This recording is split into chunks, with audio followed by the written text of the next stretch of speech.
Welcome everybody, and welcome Candace. We're so excited to have this conversation with you. As you probably know, I'm one of your fangirls. I've been admiring your work from afar for a number of years, and we're just really grateful to have this time with you. So thank you for being here. Thank you for having me. I'm excited for the conversation. Yeah, thank you. As I mentioned as we were chatting earlier, IFYC is really anchored in the tradition of storytelling and the tradition of narrative. So to honor that practice, I would love to just invite you to tell us a little bit about yourself. I know, like myself, you are a Chicagoland citizen and have various experiences here. So I would love to kind of for our listeners to hear a little bit about who you are and where you grew up and where you come from. Yeah, absolutely. And I'll give you the speed read version so we don't take all of our time here. But yes, I am born and raised in the Chicagoland area. Shout out to my hometown, Aurora, Illinois. That's where I was born and raised, and much of my family still resides. And so I still think of it as home. I've been in the city well over well, I don't know, well over 10 years, we'll say. It's more than that, but this is where I went to undergrad, where I went to law school, where I began practicing civil rights law, and where ultimately now I serve in city government. My journey to this moment has been rooted in justice and in thinking about advocacy and thinking about voice and thinking about the community that I come from, the people that I love, the opportunities that were afforded to me, as well as the opportunities that I know haven't always been afforded to everyone. It's interesting listening to someone say my bio again. There's this note about, the trials and triumphs, right? I think both of those things go hand in hand to create the person that I am today, but also how I think about service, and how I think about this role that I find myself in right now, helping to lead out how the city will take its first steps towards institutionalizing equity and racial justice in that work. And so that's kind of the spirit I come to the work. And each day is a new challenge, but also a new opportunity. Yeah, absolutely. I actually remember it was probably just under a year ago at Mayor Lightfoot's inauguration, where she sort of outlined her vision for Chicago. And she had just announced at that point, or just before her inauguration, had announced the new Office of Equity and Racial Justice, of which you are the Chief Equity Officer. And it was such an exciting moment because I remember being in conversation with friends around the city who I really committed to this work, who were so full of hope to see that announcement come out. And I would love to hear from you. What is your vision for this work? You've been in this work for about a year now with the city. What does it look like to pursue equity from your perspective? Yeah, I mean, it's hard to believe it's actually going on 2 years come July. It doesn't feel like it does, and it doesn't feel like that given all of the things that have happened. But I had this moment when I was asked, would I be willing to serve in this role, of just asking myself, what is that going to look like for me? I was probably as excited as anyone that the city was getting an equity officer. Funny enough, was helping to frame out what this office looked like before I got asked. So I wrote all of these things about what a chief equity officer would do for somebody else. And then when the offer was extended to me, I was like, can I take a look at that again and let me make sure I can do all of it? But I think what's really important is that, in being the first chief equity officer and in establishing an office to combat a challenge that has been baked into the DNA of how our society works, is completely overwhelming, right? And so I stop and ask myself, what is my role? What is this opportunity that we have in front of us? And I think it's to start something. It's to lay a foundation, it's to begin something that hasn't been in place before. to understand how city government works and begin to lay a set of practices, a set of changes, a set of learning, which means that fundamentally, I don't know how much we quote unquote will complete because we're starting something, and just liberating myself a little bit and saying that the job right now is to start something. And although 2 years can be quite a long time, relative to the challenge in front of us, it's a drop in the bucket. And so I try to remind myself of that. And I think about a chief equity officer, not as the place you go to go get some equity. I don't have a magic wand to make equity happen. But what I can do is be a thought partner to folks across our enterprise who are thinking about different challenges or who need to have deeper conversations about what does it mean to embed equity, to shift our work, to be accountable to results, to problem solve around challenges. And then that's kind of how I come to the work. Yeah, thank you for sharing that.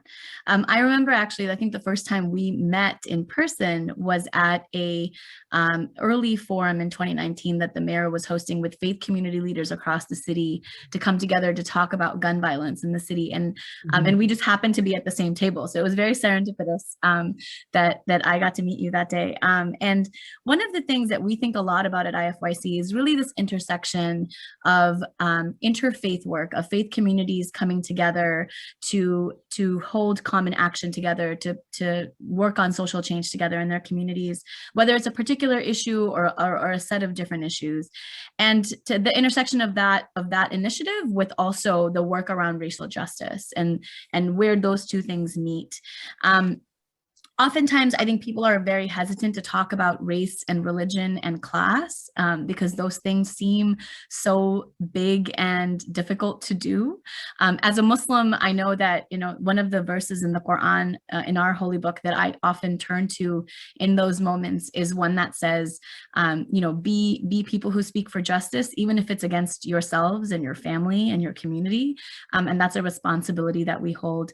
I'm curious to hear about your sort of your personal reflections on that, how to bring those different things together, and also how you see this work happening through your office, where the engagement of racial equity work and racial justice work is happening in partnership with faith communities or alongside faith communities. Mm-hmm.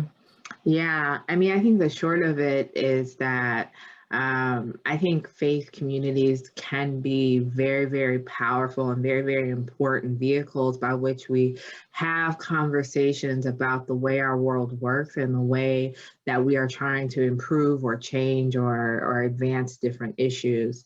I'm a Christian, and I grew up in the Christian tradition, as well as I went to in college. I went to Loyola, so that was the first time I went to a Catholic school. So I didn't really know much about Catholicism.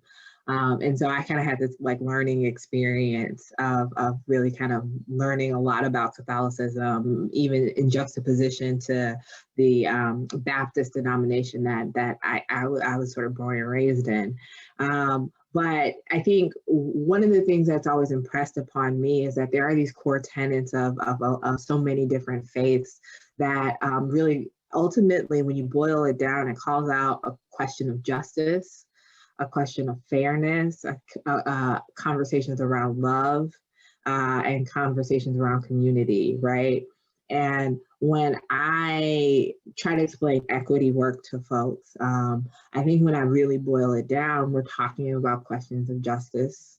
We're talking about questions of fairness. We're talking about questions of love, really, and community. And so we learn so much of the bones of what that means to us and to our families and to our lives and through our faith.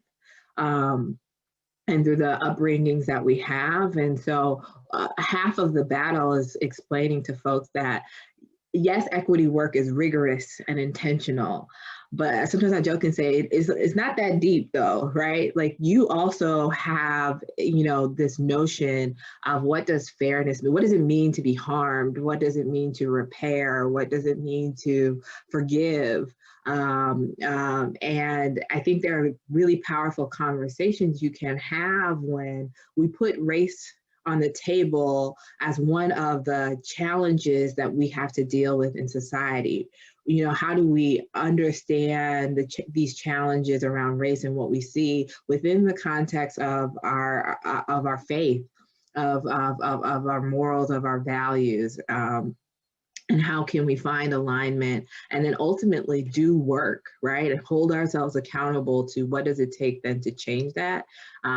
I think can be really, really powerful. So I get excited when I get in partnership with faith leaders. I mean, they're really core to so much of the work that we do at the city, because that is a powerful communal space of folks who have shared values, shared vision, and who want to contribute to the world around them. And so we are always very grateful for our faith leaders that bring insights to the work that can lift up the experiences that folks are having, that they hear of from their congregations and or their networks, who can also be great messengers and conduits of bringing folks together to process challenges, and to make meaning out of some of the, quite frankly, the unfairness that can happen in community, but also hold us accountable to what can we do more to build, to change, et cetera. So it's a powerful piece of our sort of civic discourse, civic engagement. Yeah, thank you for sharing that. I would love to actually ask about any of the initiatives that you have been running over the last 2 years. And my apologies that I said a year. I feel like 2020 has just been canceled in my brain. So I'm still. No apologies. Sometimes I don't know how long I've been working. It could have been 10 years. It could have been 10 days. I don't remember. It's all a blur at this point. So no worries. I just had to stop thinking. I was like, I think that's going on 2 years now. Yeah, you're right. It's 2019 is when you started. Yeah. So I would love to kind of hear a little bit about, I know the Together We Heal initiative, which the logo of which is right behind you. My little commercial here. Yeah, I love it. Which, I was really privileged to be part of one of the conversations hosted by that. Would love to hear sort of some of the work that the office has been doing and who you've been engaging through it and what successes you're seeing, triumphs and trials that you've been seeing. Yeah, and I'll share a little bit of, sometimes I joke and say there's the BC times before COVID, and then there's, after COVID. But so when I first started, one of the things that was really important to me was, how do you begin to build something in a massive enterprise that has existed for a very long time before you? And so I thought a lot about institutional change. So most of my work is work focused internally. I'm really thinking about our departments, trying to make sure I even understand how they work, who they are, what they do, what do they see as their biggest justice, fairness challenges, how do they think about race in their work? What do they know? What have they done already? So in some ways, the first part was just a big exploration of me trying to understand this. And so my vision was to begin to take that sort of curiosity into an understanding and a foundational sort of assessment of where we're at, and then build in the capacity building to the operations, to the planning, to setting goals, and then ultimately like working plans to get at results across the enterprise. And then life happens, right? Life gets in the way of any best laid plans. So COVID hit, and so much of what we thought about and how we thought about shifted. There was a moment where it was just all hands on deck, and so I began reaching out to a lot of community members, just saying, how are you doing? What information are you looking for right now that you might not have? What's happening on the ground? What more could we be doing? And then we got data around the racial disproportionalities that we were seeing in terms of COVID infection rates. And so me and Deputy Mayor Sybil Madison, in partnership with many, many others, got together and formed what we ended up calling the Racial Equity Rapid Response Team, which was a table of community leaders, government leaders, hospital leaders, all together saying, what more can we be doing?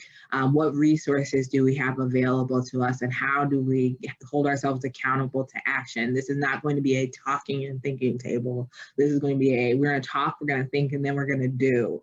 And we're going to learn, and we're going to do more, and keep that moving. And so I'm really, really grateful to this beautiful collaboration we were able to build that has had really profound results to both our COVID response, as well as right now our vaccination response. Chicago has made great gains when it comes to equity in the COVID response.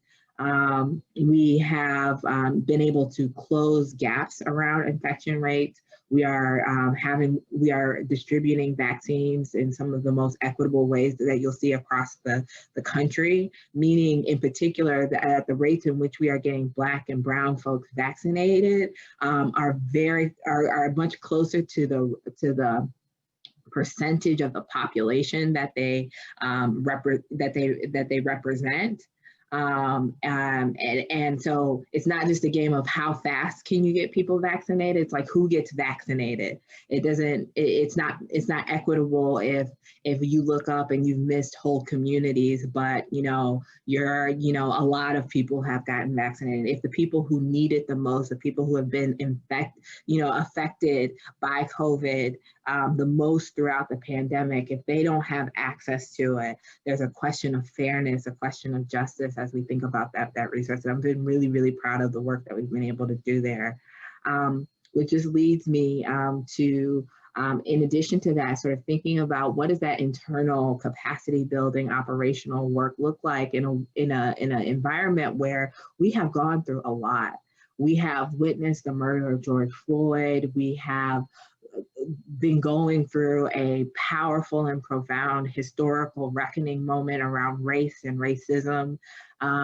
We are seeing COVID lay bare the cost of racism and racial inequity. What happens when you ignore the fault lines in society? Something that is race neutral, like a virus, can wreak havoc in racialized ways because of how your society is set up, because of where the fault lines exist, because of where the resources to protect and to mitigate infection exist within your community. The case is clear. We have to do something. Racial inequality costs us all. But how do we come together to try to begin to build or rebuild? What does that look like when there's been so much harm that's happened, so much challenge in front of us? None of it it's all very urgent, and none of it is enough. How do you begin to heal, not as a destination, but as a process? And that is what birthed Together We Heal, this idea that while we were thinking about a lot of these things, there were communities that had already started doing the work. They've been doing the work. COVID was a crisis of many that they may have experienced. And so we couldn't pretend like we're starting the healing process. Many people have been on this journey much longer. But how can we sort of wrap our arms around the moment and add more momentum, bring more people to the fold, and then use that momentum to actually serve as the foundation to change work that needs to happen? How do you root your work around systems change in healing? So, a lot there. I'll sort of pause just so we can keep a conversation going. But that was the spirit of Together We Heal, bringing our communities together to talk about what does healing look like, but then also what does change and transformation look like in both a systems and practice way as well. Yeah, thank you for sharing that. And I think at IFYC, we've also sort of ventured into the work, specifically work around vaccine access and hesitancy. We're launching a cohort in Chicago with hopefully about 30 to 35 community organizations who are either faith-based or faith-inspired, or work with faith communities who are thinking about vaccine access and hesitancy. And as we were putting together that program a couple of months ago, we were having some of those same conversations that you're mentioning, which is it's impossible to remove a conversation around race and racial equity when talking about public health, when talking about access to healthcare, when talking about how communities are ravaged by COVID and up until recently, haven't necessarily been able to access the what they need to push back on that. And so thank you for your work on all of that. I know Chicago Protect Plus is a plan that's been so successful in reaching those people and those communities who are most affected by COVID. And we're hoping to contribute to that in our own way through our work at IFYC, and hopefully the outcome of all of that effort will be, we'll see the fruit of that in the next year or so as we kind of hopefully push past this virus at some point.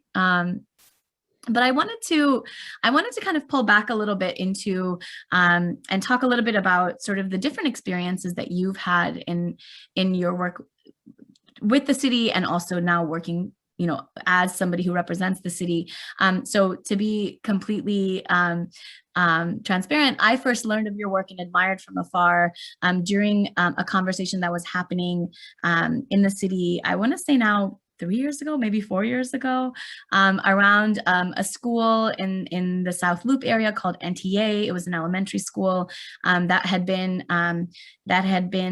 tagged to close, and yourself and other parent activists who were really committed to keeping the school open. The school, served mostly Black and brown families.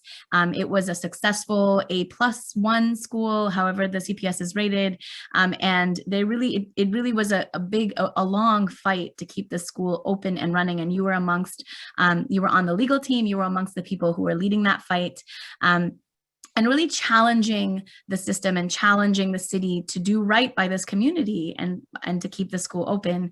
And on the other side, and for the last 2 years, you've kind of been part of the administration. You've been part of what it means to create change from within a system. And I would love to hear your thoughts on those two viewpoints, and your thoughts on your journey from one to the other, and also how you see those roles as distinct and different, or how you see those roles as in community with one another to create larger systemic change. Yeah, no, that's absolutely right. So I come to this work by way of being a civil rights attorney. And I would joke when I got hired, I was like, y'all know what I did before this, right? Like, I just want to be clear, like no one's shocked to learn that like the what I did before was I held systems accountable. I challenged cities, schools, institutions around practices and policies, but with the same ethos of justice and fairness, right? We can do better. We must do better. We have young people whose lives are at stake, and we ought to be accountable to them. And I remember being a lawyer feeling like, I was privileged and that I had this ability, this access, this opportunity to challenge systems, to make a case, to, hold folks accountable. But at the same time, I still felt challenged by the fact that I was dealing with the issue after it had already happened. The harm had been created, and we're trying to mitigate or solve or address something, or I'm right on the cusp of a crisis trying to advocate. And I just kept being somewhat haunted by this idea that, man, I wish if we would have made a different decision earlier on, we wouldn't even be in the situation. And yes, I'm advocating for this young person to maintain access to school, but so much harm has already happened. Relationships have been broken, and it is so hard to rebuild in this space. And so I became more interested even in that work of what does the upstream conversation look like? What does it mean to have a conversation with educators and administrators before things happen, to say, what does it look like to actually understand and look at our data and understand the outcomes that are happening and say, what can we do about it before anything else happens? And so it's that spirit that ultimately led me to say yes to a job at the city, because I'm a person, if I'm going to preach about it, I want to be about it. And it was a challenge to say, I got a lot of thoughts and opinions about how institutions should work. What is it like to actually be in a seat where you're accountable to actually trying to change those things? You're accountable to actually trying to produce the thing that you're asking for. And the reality is it's a different role. In this role, I am not an attorney. I am not an advocate in the same way that I was before. And so the way I do my work is different. But I still think the way I do my work has a lot of power. I often think about what happens after someone has asked a city representative or an official like to make a change. Who, it's kind of like the story of like Chicken Little, who cuts the lead, who does this, who actually sits back and says, okay, what can I be doing differently? What does that look like? What does that team look like? Yes, has to go out there and confront the challenge in front, but also is tasked with thinking about what are we going to do differently? And that's a space that I think is so important for us not to forget about. In our calls for justice and our calls for change, there are different roles that many of us must play. For some of us, it is the advocacy role, it is the push, it is the demanding that systems and practices go beyond what they even think is possible, right? Carving out like the impact, highlighting that, and that work is pivotal. It pushes us more, it makes more room and more space. There's also the roles of the folks that need to build it, and what does it look like to actually build something that gets us closer to that vision. And I'm not saying that those are always distinct people, but they are distinct roles. What does it mean to say, okay, what do we have to work with? Where are the resources? What will this look like? What does efficiency, what does success look like in this? How are we going to be accountable to results? How do we build the practice? Because ultimately we need those things in society. We need systems, we need practices to govern and support us in the community. And so that work is not without its merits. That work has justice implications for it. And it's so important to kind of know your role and do it well, right?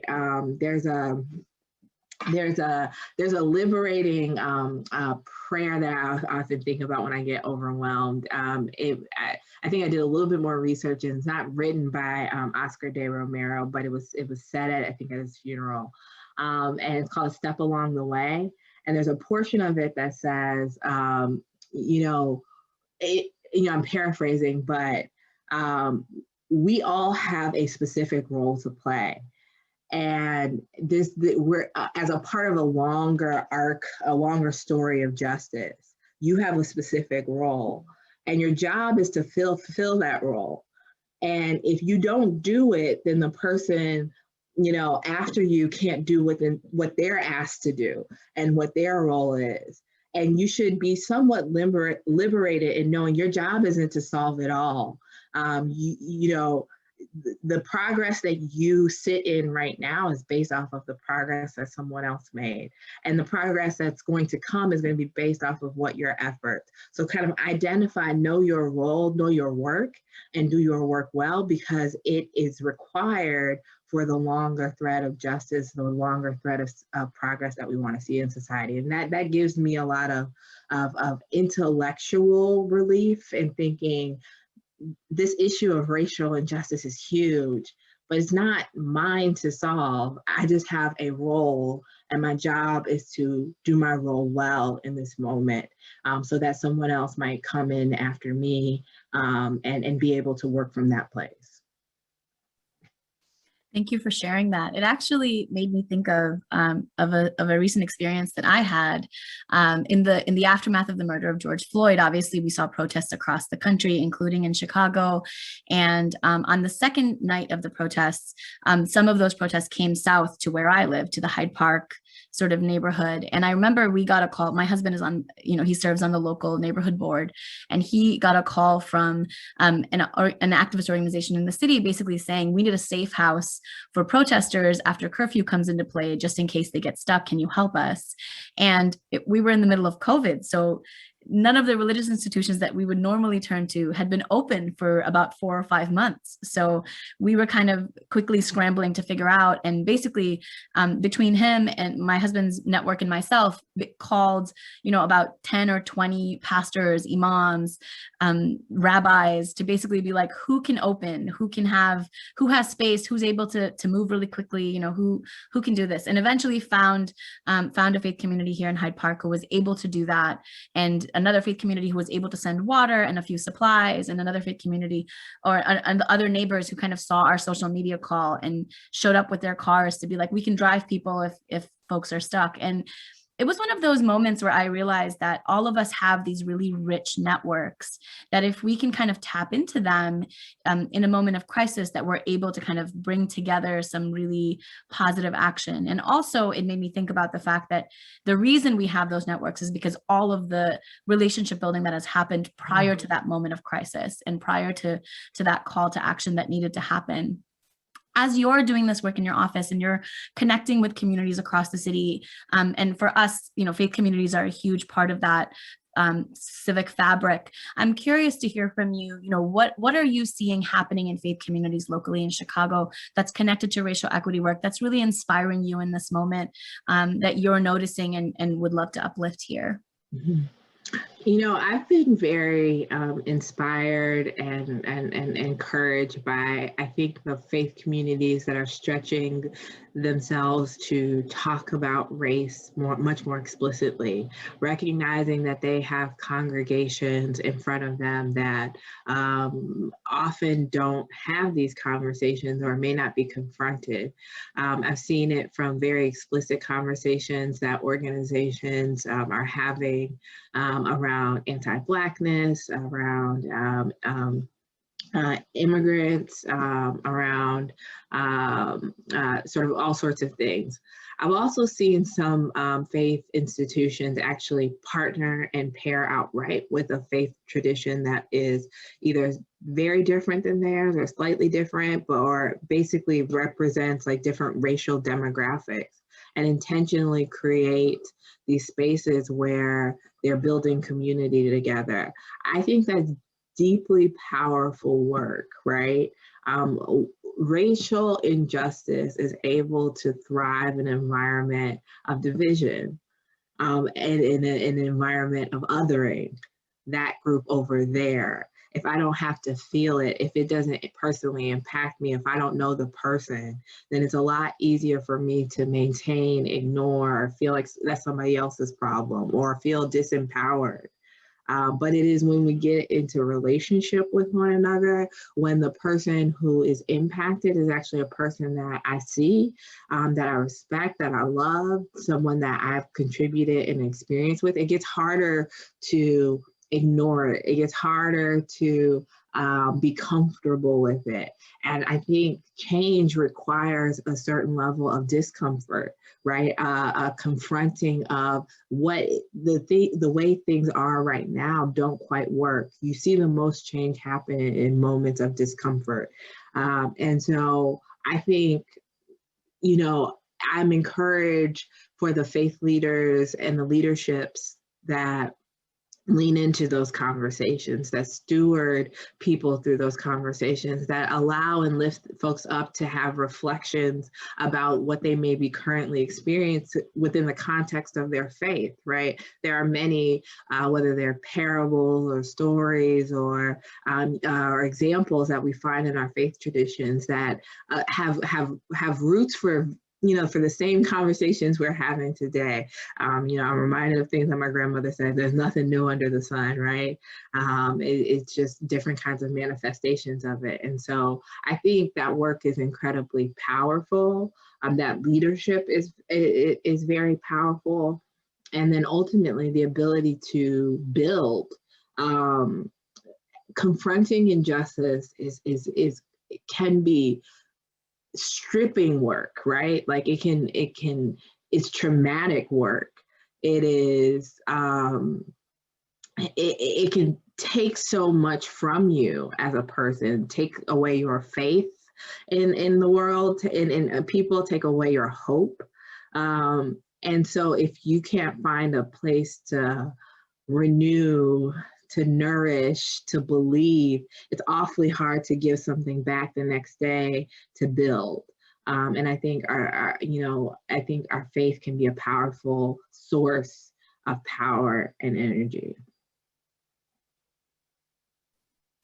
Thank you for that. And I think I want to follow up and ask you, we're still kind of in this COVID haze, hopefully coming out of it soon, but still in this COVID haze. And I know that there has been incredible work happening in some of these hard moments, as we're seeing the news sort of coming out of Minneapolis this morning, like in these really difficult moments, where do you go for inspiration? How do you get restored? How do you continue to do this work, which is very difficult and very, it's all encompassing and asks a lot of you. What are the mechanisms for yourself in renewal and in restoration in these moments? Mm-hmm. I think a very honest answer that I'll give here is that there are some times where I have to just be unapologetic about cutting myself off intellectually around some things. I can't take on every issue for my own, preservation. I can't lean into everything. And I think, I have I'm human, so I have some guilt around that. But at the same time, I also know that if I'm going to be here the next day and the day after that, I can't absorb it. I am not superhuman. I am a person. I have a job, but it is not my job, to solve everything. And so I've come to just be unapologetic about that. And it's a discipline because it's very, very hard. There are times when I'm like, I didn't even realize something happened. Just my head is so deep into the work sometimes. But, I've also recognized that if I don't have things pouring into me, then I don't have much to give to others. And so I am very intentional about the people that I surround myself with, the friendships, the family, and try to give myself some time, some space to soak up that love, because I need that to keep on moving. I always joke, most people don't my friends may disagree, but I'm an introvert at the end of the day. People think I'm an extrovert, but I am an introvert, which just means for me that I draw up energy and then produce it out. So just making sure that whether it's stuff I'm reading, whether it's stuff I'm watching, things that really encourage me is just being in community, listening to stories of resiliency, just laughter, other people building the world they want to see. All of those things pour into me. And there have been very, very beautiful moments of that throughout the haze of COVID. Make no mistake. We are a beautifully resilient city. And in the midst of so much pain, we birth and continue to build so much beauty. And it is there if you look for it, if you give your space time to see it. And it is completely renewing and keeps me hopeful in the midst of whatever challenge that we're sort of facing.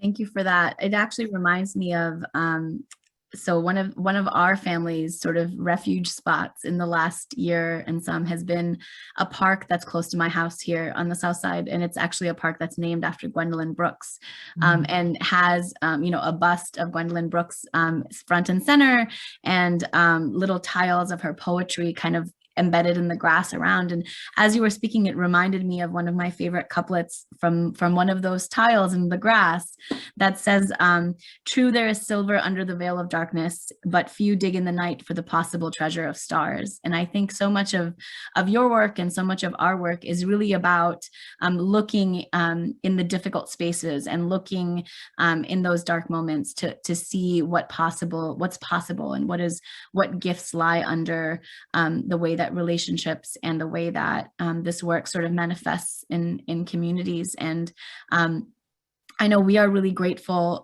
for all that you do, and we're really grateful to continue seeing your work come into success through this city.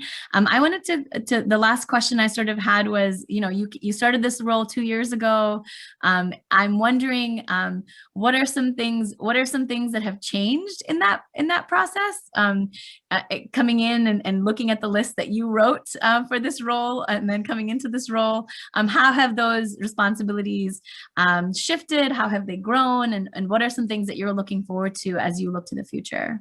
Yeah, I mean, the world changed a lot from when we wrote that. We wrote some initial plans. So I think, it's funny when we go back and look at it, all these one of the big things I was looking forward to was going to different neighborhoods all across the city and bringing together folks in space and in place and talking about what does equity look like and mean within their communities. And the realities of COVID have meant that is not the way the work looked.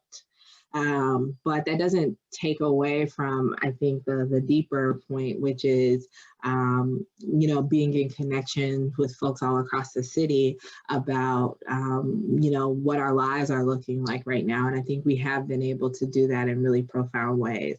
I'll also say there's some things I never would have imagined doing. I never wrote in my plan that we would be doing some racial equity rapid response team. And it has been some of the most beautiful work that I think I've been able to be a part of in my tenure here at the city.